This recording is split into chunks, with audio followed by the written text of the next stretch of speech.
Сәлем достар, бүгін бұл видеода асқабақтан, апельсиннен және лимоннан денсаулыққа өте пайдалы сусын жасаудың рецебімен бөлісемін. Бұл сусынның пайдасы орасан зор, соның бірі асқазан ішек жолдарының жұмысын жақсартады, ағзаны токсин мен шлактардан тазартады, өт жолының жұмысын жақсартады, сонымен қатар ағзадағы паразиттерді жояды. Ол үшін бізге 1,5-2 килограммдай асқабақ, 2 апельсин және 2 лимон қажет болады. Ең алдымен асқабақтарды қабығынан ашып тазалап аламыз.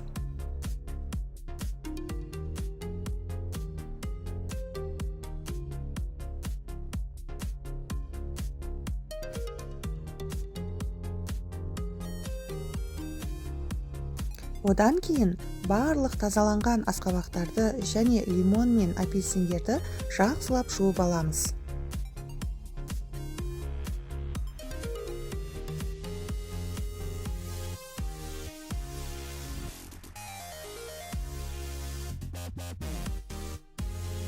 Келесі кезекте асқабақтарды тез пісуі үшін осындай көлемде майдалап тураймыз.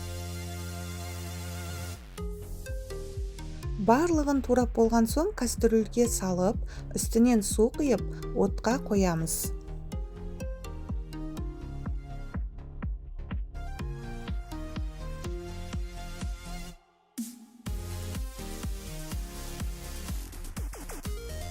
Суы қайнап бастаған соң, бір кеседей қант қосып араластырып, 30 минуттай жақсылап пісіріп аламыз.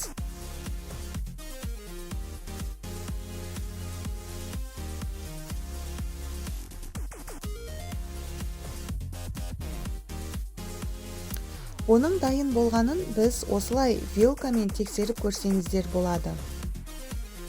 Асқабақ жақсы піскен кезде, асқабақ вилкамен осылай оңай езіліп тұруы қажет. Енді піскен асқабағымызды кішкене суытып аламыз. Суыған асқабақтарымызды ендігі кезекте блендерге салып, однородный массаға жеткізіп алу қажет.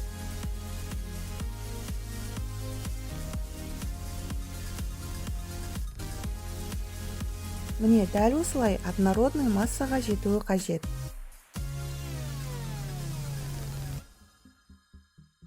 Дәл осылай қалған асқабақтарымызды да езіп аламыз.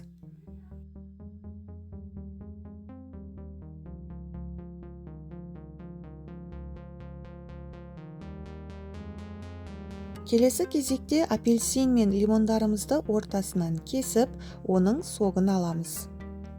Ол үшін соковыжималканы пайдалансаңыз да, немесе дәл осылай қолмен жақсылап сығып, согын алсаңыз да болады.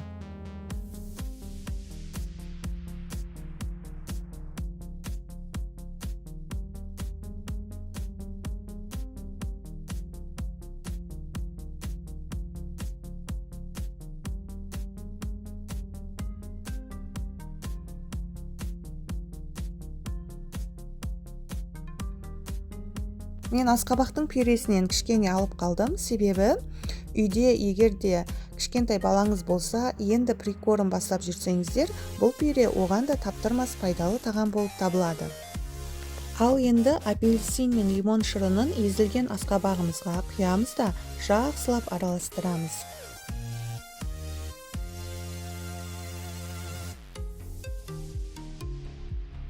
Егер де сіздің сусыныңыз қоюлау болатын болса, онда қайнаған судан кішкене қосып араластырып жіберсеңіз болады.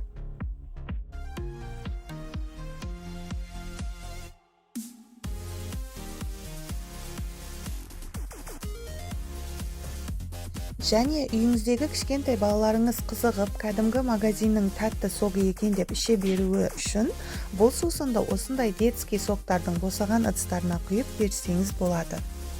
Бұл сусын өздеріңізге де және балаларыңызға да өте пайдалы, сондықтан міндетті түрде жасап ішуге кеңес беремін. Сонымен қатар бұл сусынды көп қылып жасап қойып, морозилкаға, бутылкаларға салып қатырып, керегіңізді қалаған кезіңізде алдын ала шығарып қойып, бөлме температурасына дейін жылытып ішсеңіздер болады. Рецепт сіздерге пайдалы болса, каналға тіркеліп, видеоға лайк басып, және достарыңызбен бөлісіп қойыңыздар.